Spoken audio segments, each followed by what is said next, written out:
Hi everyone, I hope we're here and we're beginning the Magician Tarot class. So let's get ready. I'm your teacher and we're going to go through this webinar. Welcome back. I'm sorry, I hope to get these things out a little bit sooner, but they're a lot more involved actually than I thought they would be. And I seem to have gotten hung up a little bit here. Let's see if we can get this one to go. Hold on one second, folks. I should have had this set up. Here we go. Okay, let's see if we can get this. Oh, there we go. Here we go. Okay, for some reason, I've had a little bit of an issue here with this video cutting out. So let's see if we can get through this. And if not, I will have to continue with this video probably on Monday, but here we go. Okay, and I wanted to mention that readings will come on Monday as well. I'll be reading for each and every one of the signs, and you can come along with me on this journey of learning how to read the major and the minor arcana. Okay, the Magician. What do you think of this card? Look at that. And there are many different types of decks, and so I try to pull in some interesting imagery so that you can get more out of this than just the images that you see in the White Rider deck, although they're very rich. They're super profound. So let's get moving with this. Okay. The first question that we ask ourselves is, why is the Magician represented by the number 1? Because, of course, this is the second card of the major arcana. So why would this card be represented by the number 1? Well, really, to give you a great, really broad perspective on that, go back and watch the webinar on the Fool, because we really go into the 0 and why it's very important that the Fool is represented by the 0. But to move on and really to begin to explore the second card, which is the Magician, there are very good reasons as well for this card being numbered with the 1. And that is because the number 1 has throughout history represented what we call the Logos, or the divine word, or the One, the omnipotent, mentioned in the Bible and mentioned in many scripts, actually, because there were many Godheads before the traditional God that we see in the Bible. But here we go. In the beginning was the Word, or the Logos, and the Word was with God, and the Word was God. So God was the Logos. And as you'll see moving forward, it's kind of the same thing that we see in popular culture now, where every corporation or major rock star celebrity has a logo, something that represents their divine essence. And so that kind of explains why the 1, or the Logos, represents the Magician card. The Magician, it really is the divine essence of what will be, what will come. And you can see that very much, for instance, when you see some of these logos, like the Target logo, you walk into Target and you kind of know what to expect. The same thing with, let's say, for instance, my favorite, Chanel, you kind of know what to expect. How does Chanel differ from Target? Well, it's a completely different experience. So logotypes are meant to imprint certain feelings via type, via graphics, and kind of in the same way, you can say that the Messiahs or Jesus would be the logo or the imprint that would deliver that experience of God the Father. Now, Jesus Christ again was the 1, or the Messiahs before him were the ones to manifest that divine essence onto the material plane. So how do we do that, or how do we see that in everyday life? Well, we see that, I think the very best example of how we do see that is through advertising. And I love this image of Peggy from Mad Men standing in front of her Playtex Living Glove concept boards. And so she's about to present to a client and explain to them exactly how they can get women out there to believe through the power of thought that they will manifest their desires through these gloves, which is really, actually, we see that everywhere. And what do we do in response to that? We go shopping. And so there's this, first there's this thought that comes down to us. What is it? Through the media, TV, word of mouth, or whatever. And we manifest that by actually going out and purchasing that physical object. So I think that we've spoken to the logos, or the divine essence, or the reason for being. And so now let's talk about the wand. And as you can see, the magician is holding up a wand in his right hand, and his left hand is pointing toward the earth. So what is that thing? Oh, sorry. I'm actually out of sequence here. We're talking about, sorry, we're talking about the infinity symbol over the magician's head. So let me back up just a little bit. So what is that thing over his head? It's the infinity symbol. And so karma is all about what comes around, goes around. So what does that symbolize? Okay, the infinity symbol symbolizes the idea of the eternal link between cause and between effect. Our minds, our ideas, our thoughts, well, I should say, come out of our minds through pure energy of will. And that's really how we manifest into the material reality. It all begins in the mind. Now, this effect or material manifestation then loops around, and it stimulates a response. And this is what we call karma. And I love this. This is from The Matrix, one of my favorite movies. Morpheus, what is real? How do you define real? If you're talking about what you can feel, what you can smell, what you can taste and see, then real is simply electrical signals interpreted by your brain.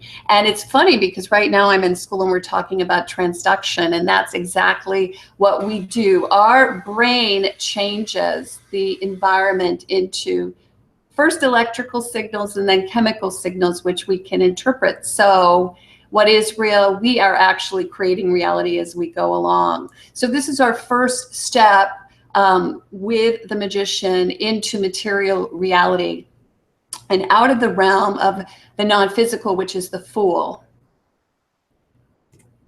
So come along with me. Oh dear.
Well, I think we're live. I hope we're live. I'm trying to resume this broadcast. So let's get back to our screen share.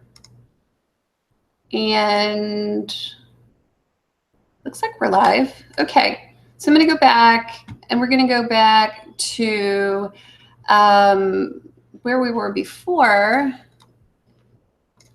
which I am so sorry. I don't know why this is dropping. The feed keeps dropping. But let's get back to the magician. And let's see where it is. Excuse me for this. Okay. So again, moving back to where we were. In Morpheus, I do believe we spoke to Morpheus. So basically, The Matrix is a pretty rich movie. And if you get a chance, watch it, especially the first one, because it really does speak to this idea that what we see is really just an interpretation of our brain signals. Okay, so what does the magician's wand represent? Now, the wand in his right hand symbolizes the magician's staff, or a wand as a transformer. And that's going to be very important for later on within this webinar. We're going to learn more about that. So the wand is like an internal antenna used to tune into the power and energy from beyond our normal conscious awareness. And so here's a good question. What power and energy does your inner magician tune into? And so let's look at how some of the pioneers out there have tuned in, okay? And the ancient Egyptians were pioneers in this higher learning knowledge, and they had, I do believe, the ability to really understand how to tune into intuition maybe better than we do today. And as you can see, if you look at some of these steles, you see these magnificent headpieces, which many people believe symbolize the perhaps the limbic system parts of the brain, the pineal gland. It's very interesting. We're going to go into that in a little bit here. And this is kind of cool, this whole idea that maybe the ancients knew more about the brain than we thought, because if you look at this and you can see, it's kind of crazy how when you invert the brain, and the top piece, this part here would be the cerebellum that's at the root of the cerebrum, and that's the brain stem. And so it really does look very much like the head of a python. You can see it right here. And again, I'm studying this right now, pre-med, and this is the olfactory bulb right here, our sense of smell, the optic nerve, all of this very much cranial nerves in here create this sense, especially the cerebellum. I mean, this is crazy. These little folds I know are called folia, and the back of this headpiece very much looks like the folia of the cerebellum. And so were the ancients possibly tuning in to the natural world, or they understood the fact that our brain helps us to tune into that natural world, and they wore the symbols on their heads? It's kind of cool. And I wanted to invert this because when you turn it upside down, now that is the cerebellum, this is the brain, and you can see that, brain stem, that perhaps they did just invert this thing, and that may have something to do with the worship of the serpent. Kind of cool. Okay, so anyway, moving along, tuning into enemy transmission during the world wars. Another thing that, we're tuning into these radio waves that are all around us, not unlike how the magician is tuning in with his rod, his staff. So we do this all of the time. It's all around us. Here is an example of some major tuning in. This huge antenna dish This is the second largest in the world in Puerto Rico. And basically it just focuses radio waves from the sky onto a feed. So this is like a major ginormous staff or wand. This woman is amazing, Jill Cornell of SETI, which is basically an acronym for the search for extraterrestrial intelligence. Now, she has been in search of some sort of radio wave her entire life. And what does she use? Her wand, which I like to call slash her telescope or slash her main collecting dish, to get this information. And so the information comes via radio emissions that she gets by piggybacking onto other astronomers' telescopes. So basically it's like she's taking the magician's wand and the information that another magician is getting from his wand and using it in her wand, which is kind of cool. But anyway, she's found 400 suspicious signals, and the most exciting, I guess, signal was called the wow signal, recorded in 1977. It was the strongest candidate ever to indicate possible intelligent life in outer space.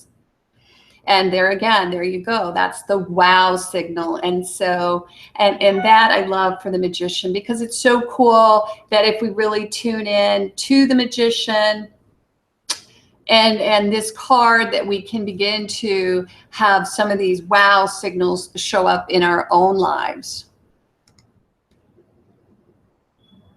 I hope we're actually live. That's all I can say.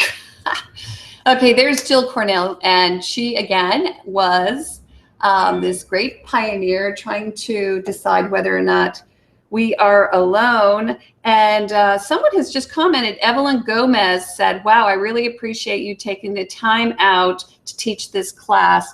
Love, Stargazer. And that's so cool.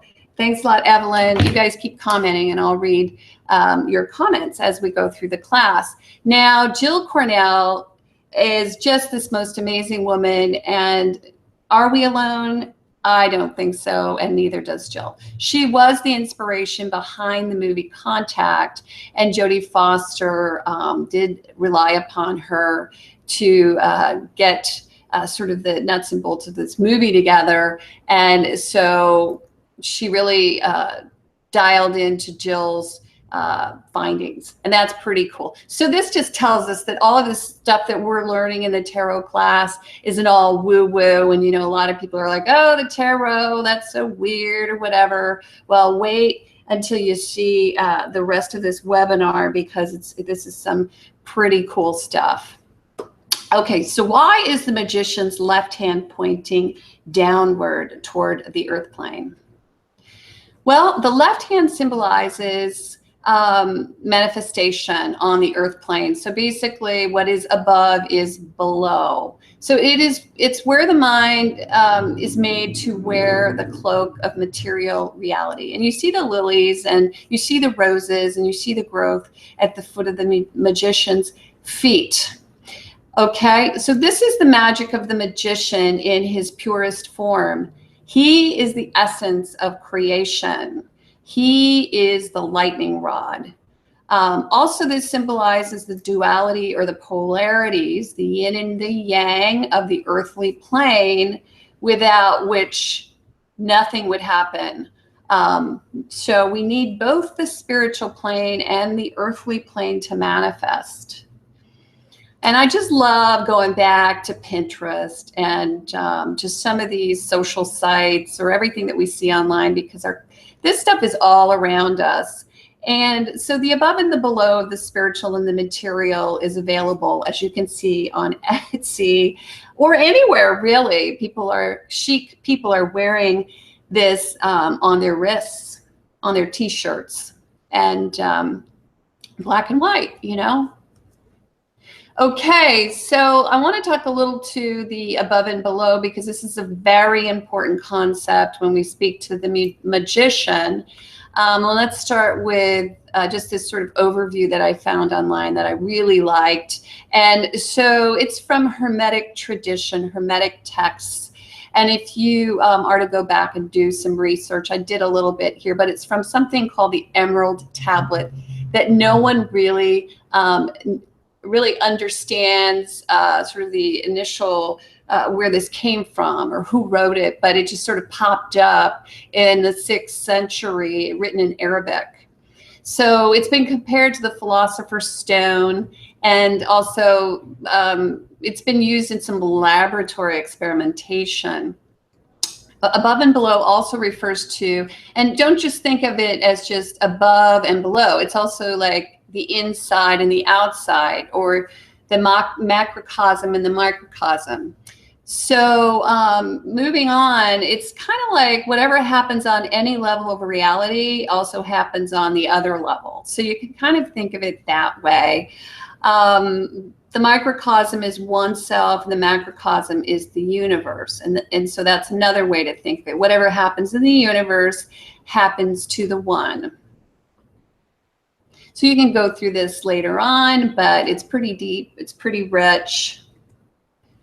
So the symbol of the magician with his 2 arms extended in opposite directions, and you see this woman here, she's a little more easily relatable than some of these other symbols, but as you can see, you know, she could be a transformer, you know, and it's really all about transduction and how we change one energy form into another. And as we saw earlier, that's really what we do. We take these signals, these electrical signals, into our bodies, like from our ears and from our eyes, and then our bodies are able to transmute them into chemical signals so that we can interpret our surroundings. And really, this again goes back to what the magician is all about: transmutation.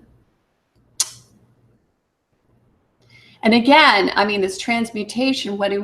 We take these signals into our bodies, and then we change our environment. We create magic.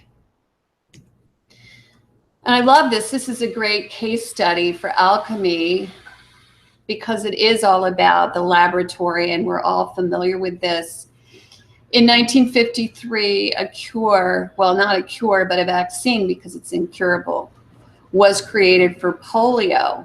And how was this done? Well, the scientist Jonas Salk created this vaccine by transmuting several strains of polio, or basically killing them, and then re-injecting them as benign viruses. So by changing the structure of the polio virus, he was able to, again, inject that into the human body, and the human body, via alchemy, created antibodies that were able to fight this very serious bacterial infection. It's a terrible thing. It used to really prey upon children, and that's why they called it infant paralysis, because it mostly would attack children in their nervous systems. So isn't that cool? Now, transmutation and alchemy are happening all around us. And I want to say more now than ever, because if you look around in the movies and in the labs that we see now, pharma is so big in our everyday life, we can see that we're able to really affect our environment in a profound way. So we all have superpowers. And so what is yours, I guess? I love that idea. What's your superpower? So some of us are teachers, and we're creating minds. And what is a better way to speak to alchemy than in the creation of young minds? What is a pure cause? Here's another superpower. I grow humans. What's your superpower? I make beer disappear. What's your superpower? I love that one. And the best of all, I am a card reader. What's your superpower? So we all have superpowers. Okay, so going back to the magician, speaking again to the symbology of the card, what is that belt that's wrapped around his waist? It's kind of hard to see in this card, but it's basically a snake swallowing his tail. And so that's a sign of the infinite energy link between thought and form. So I wanted to show you again how, and I think this is so interesting, how these symbols show up in our everyday lives. Now check this out. This is something again that I found online. And I actually had a belt like this. And so isn't that crazy? I mean, this stuff is just timeless. So, all right. So this snake is called the Ouroboros. It's derived from two words. First is aura, means tail, and second is boros, which means eating. And so combine these two words, give the meaning, he that eats his tail, or tail eater. So a serpent eating its own tail has been depicted in different versions of the infinity symbol throughout history. So it goes back to that symbol over the magician's head. Again, can you believe this? This is Rent the Runway, I believe, a belt from Gucci. Good price tag, $420. But anyway, so going back to alchemy of the ages, using this as a symbol. And we saw this symbol in the pharaoh's helmet. And could it be that this is a symbol, this symbol comes from our brains, maybe? This is actually part of the cerebrum and the cerebellum, and how we're able to take signals from the outside world and transmute them and create a reality. So going back to this, it's also known, this symbol, as a purifying glyph, and the alchemists referred to it as the name of the great world serpent surrounding the earth. It represents the element of Mercury, which is known as the element that can run through any kind of matter. And so this card actually is represented by Mercury. Snakes are animals that can shed their skin periodically in a cyclic manner to renew themselves. Another thing about this belt that you see the magician wearing. Their physical existence is the perfect analogy for life being recreated out of death, rebirth through death. Now, I like this stele here. You see at the very bottom, I'm going to point to it with the mouse, but the snake eating its tail. And this, but what's interesting about this is it was found in Jakarta. And so this was planted by the Freemasons there. There was a Freemasonic lodge, which the Bhutans call the Satan House. But again, this snake, the Freemasons included on a lot of their iconography, easy for me to say, because it was a sign of enlightenment, which again goes right back to that pharaoh's helmet that we had spoken to. So what's up with the cup, that big cup on the table, and those other symbols that we see? Okay, so the cup symbolizes water. And there are 4 items on the table, actually. There's the coin, which we can see right here, called the pentacle, the cup, the sword, and the staff. So basically what we've got here is someone who has all the tools of the tarot at his disposal. And he can use these tools to create magic. Again, each one of these symbols represents a fire or an energy sign. And so fire sign, yes, would be rods. This is the rod. Those signs fall under Aries, Sagittarius, and Leo. We have the sword. This would represent Gemini, Libra, and Aquarius. The cup, Pisces, Scorpio, and Cancer. And again, the pentacle, Virgo, Capricorn, and Taurus.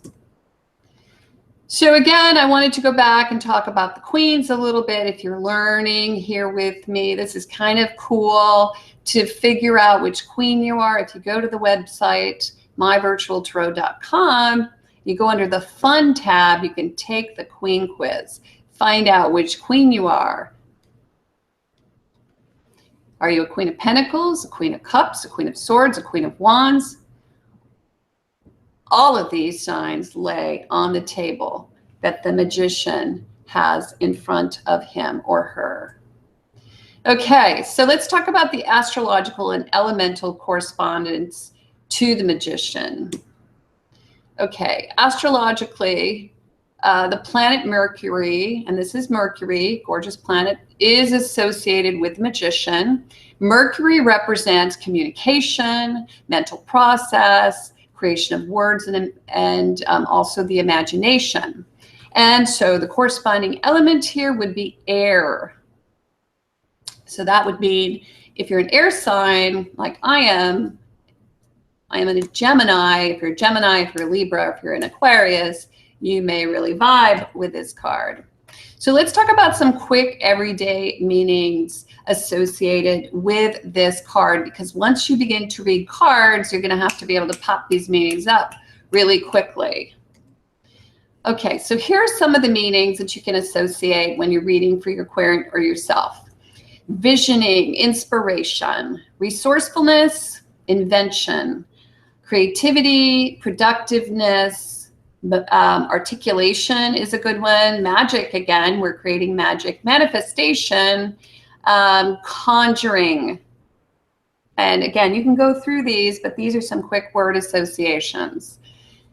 Quick phrase indicators would be strength of character, you're self-motivated, personal power, having all the talent and skill you need to make something happen, which would be we're speaking to the elements that are on the table in front of the magician. Teaching and learning, mental clarity. Again, maybe the person you're reading for is a resourceful person, a doer, a manifester. Maybe someone who's around them is a manifester. Maybe they're getting ready to go into a new phase of life and follow their dream. All of these things are possibilities. And I like to bring up imagery when I'm reading the cards, or when I'm doing these webinars, I'm sorry.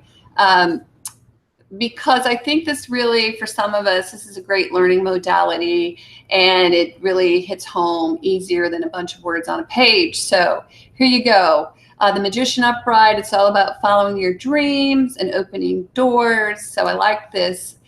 Follow your dreams, and the universe will open doors for you where there were only walls.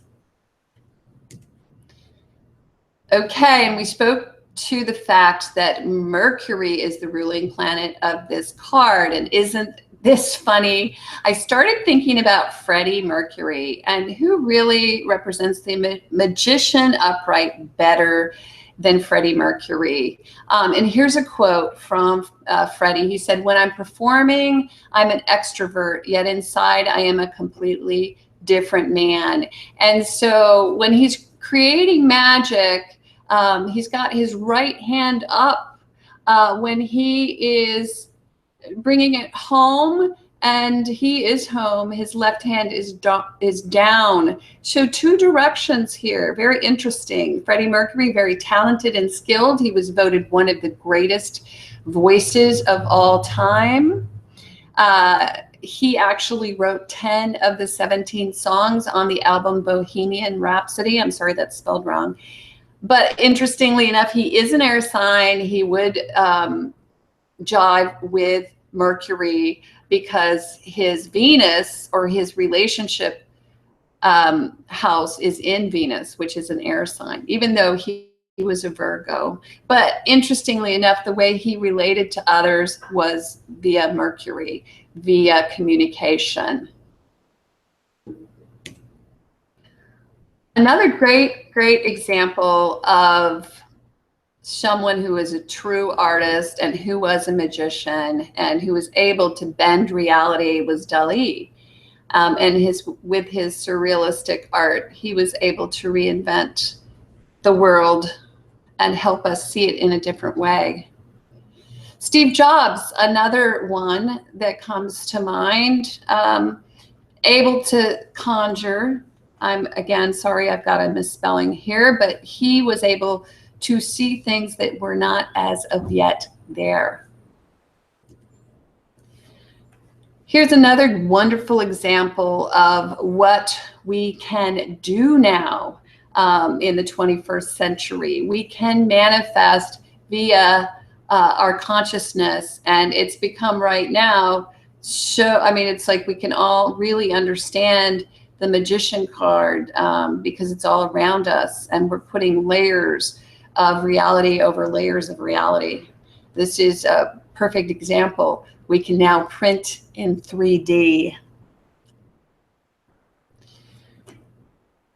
I love this example of self-transmutation because it takes a lot of discipline and self-motivation to actually achieve a health goal. And I can see that many of us would like to lose weight or improve our health. And how do we do that? Well, we have to be able to vision that before we even begin. And all along the way, we have to do the hard work. And here you go, transmutation. The Boston Marathon, self-discipline, the ability to get up every day and really believe that this magic of being able to qualify and finish this race, and you can see the look on this woman's face who's just finished it, is a goal that she can attain. And when you know it, this, well, I was just going to say, this is something that I'm trying to do. So really, it resonates with me. Another thing, visioning love and relationship. A lot of us are trying to find the person, our soulmate, the person that we can feel good and comfortable with. So we can bring that into the earth plane through commitment to vision. Natural leadership is another meaning of this card. And it is something that leadership comes very easily to some and not so much to others, but self-confidence has much to do with it. And the idea that where we're going from point A to point B is exactly where we should be going. This can create magic not only in our lives, but in other people's lives as well. And then again, personal power and manifesting money. And this is the most obvious, of course. We all listen to these types of motivational speakers all the time. And again, this is from Pinterest. We use our crystals, we use our beads, we use everything at our disposal to manifest. And usually it's either money, love, or, well, career, I guess. So again, yeah, manifesting via personal power. So it all begins with the mind, making the mind steady and clear so that we can use these tools which are at our disposal, and we can transmute our environment. Now let's talk about some quick everyday meanings of the Magician reversed, because I like to read the cards both upright and reversed. And in reverse, we really just have a magnification of the flip side of the card, which would be some of these, and I'm not going to go through all of them, but powerlessness, indecisiveness, you're ill-prepared. And if you're reading for someone, you can keep some of these meanings in your mind, because, for instance, if you get the Magician reversed and it's in the up, let's say it's in the cross and it's in the significator position, you may say to yourself, oh my gosh, this person's feeling powerless or scattered, or they're not focused. Also, it could mean that there's somebody in their midst who's trying to manipulate them, someone who's cocky and arrogant around them. So all of these meanings may come to mind. Here's some phrases, for instance, not knowing what you want. That's one. You could be frustrated because you can't get that creative potential met. Again, there could be someone around you who has evil intent. You might be out of your depth. A lot of different things. Read through these. So again, some visuals that come to mind, last minute inadequate preparation. So the movie Twister, Bill Paxton, gosh, we all miss him. I actually met him at a viewing of Twister, and he was a terrific guy. And but this movie really tells you that sometimes you can get a little bit too close and become a little too cocky. and almost end up in, you know, yourself in the middle of a twister. Again, the trickster, the magician, interestingly enough, reverse will point back to the card before it, which is the fool. So pointing back to the fool, we have a magician who's a trickster. And this is something to remember when you're reading for yourself or for others. I see this come up a lot, where there may be somebody around them who is very smart, but they do not have their best interest at heart. And here's a modern day trickster from Wall Street, Leonardo DiCaprio. We all can relate to this. Hey, invest with me and I'll double, triple, quadruple your money. If it's too good to be true, oftentimes it is too good to be true. Another indicator of the magician reversed, if this comes up, it can just mean that there's apathy, and that is the killer of all magic. Meh. It can, again, because this card is represented by Mercury, mean that two people are having a difficult time communicating. So you can't create anything when you can't communicate.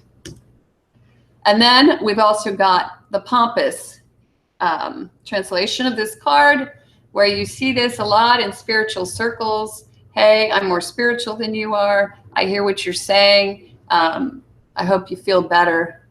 Too bad for you, right? And then I had to include this, last but not least, the magician. Is he upright or reversed? And this is the big question. Actually, today the healthcare bill is being voted upon. And I'm not going to weigh in with my political belief system, but I would ask all of you to do so in the comment section. And that's me. So we're going to go right back to You Are the Magician. And again, I said, I want to run the Boston Marathon.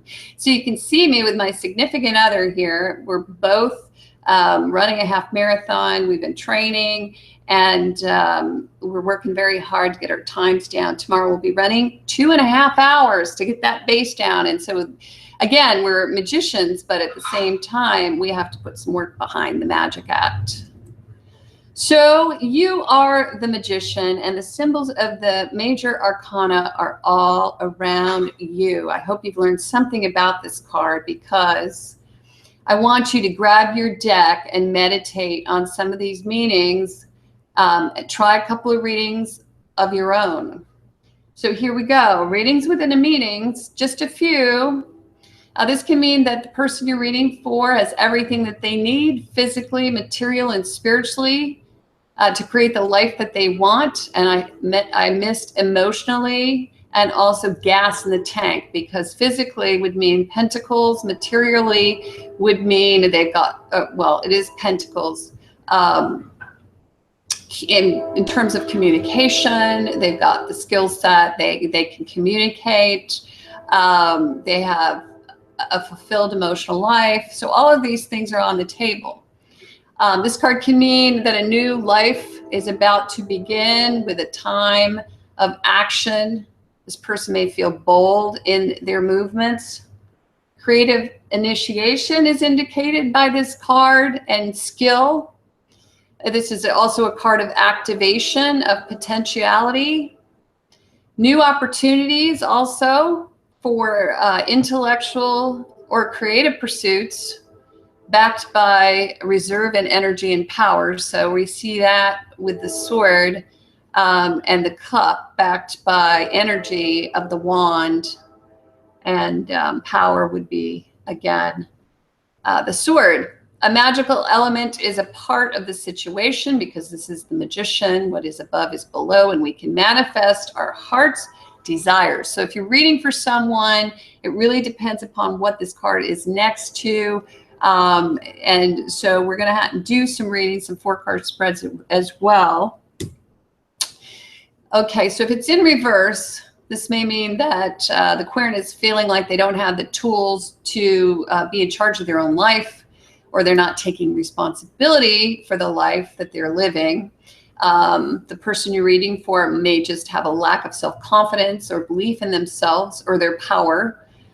They've lost faith in life and in themselves, Again, this comes up an awful lot for me. Someone around them or you, if you're reading for yourself, might be trying to manipulate or con you. And then again, make sure your intentions are pure, because if this is you, you want to be pure when you're creating and manifesting. So we're going to read these cards in a 4-card spread. That'll be part 2 of this video. As I create these videos more and more, it's going to make more sense to start reading these 4-card spreads. So give me a couple of weeks and we'll begin to focus on each card individually.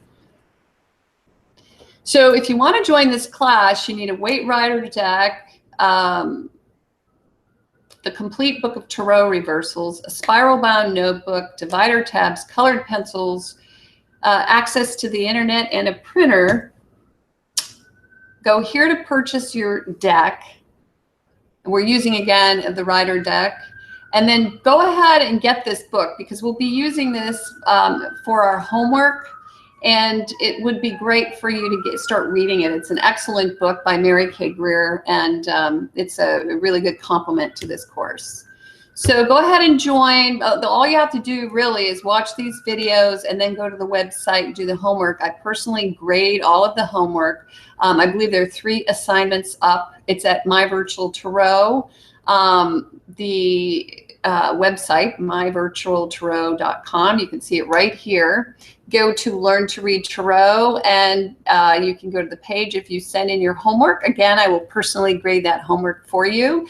We're going to have some fun posting to a blog as well, which I'm creating. So it's really up to you guys, because all this stuff is free. The first round, you're part of the beta class. And these are taking a little longer than I thought to put together, but they're a labor of love. I'll be going into the High Priestess in our next class. And then also I wanted to mention to you that readings will be Monday and Tuesday of next week, the love readings. So thank you so much for tuning in, and namaste.